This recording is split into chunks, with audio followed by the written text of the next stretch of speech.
Hello everyone, welcome to our new weekly video. Uh, let's calculate the value of the equity given with the projected free cash. So for free cash flow to equity, we know that it measures cash left over to for equity investors after taxes, reinvestment and all other claims, and it is a cash flow after debt payment. And you can see there are 5 years free cash flow to equity are given to you. So for the first year we have 100, so just write 100 there, and this for the second year we have 150, and the third year we have 200.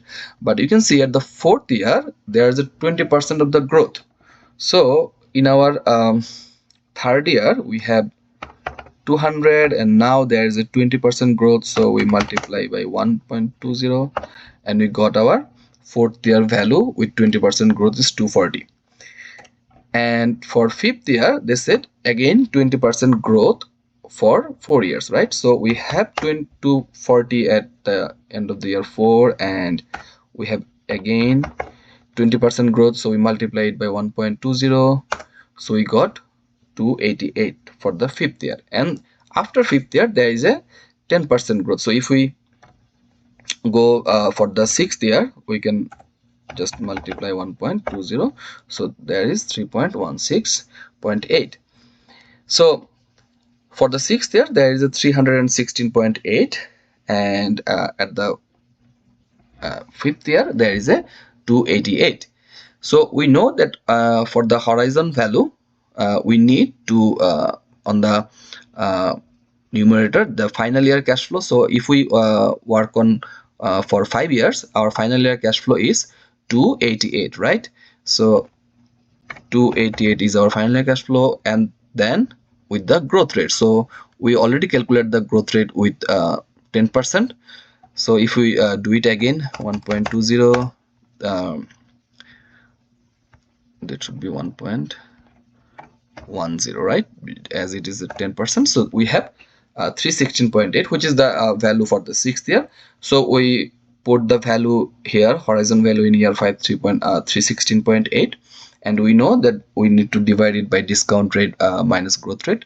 So 0.12 is our cost of equity capital, which is the discount rate, 0.12, and the growth rate is 10% after 5 years, right? So we just subtract it from the discount rate and we got 15,840. So this is our horizon value at the end of the year 5. So remember our previous formula, we need to calculate the present value of each of the year. So for the first year we have 100, so our cash flow for the first year is 100, and the second year is 150, and we have at the year 3 200, and we calculated for the year 4 is 240. And what about the fifth year? Like we have annual cash flow 288, right? And we have horizon value in the year 15. So in the 15 we have horizon value 840 plus our regular annual payment for the year. So we have 16,128 for the year 5. So remember our formula we use in the class, like NPV. We can first we have to put the discount rate. Our discount rate is 12%, so I put 0.12, and the first year value is 100, second year value 150, third year value 200, and fourth year value 240, and the fifth year value is 316. Sorry, our total value we got 16,128, and then we got our present value of equity. You can see 9,655. So at the end of the year you can just add these two value together, or you can just show it separately.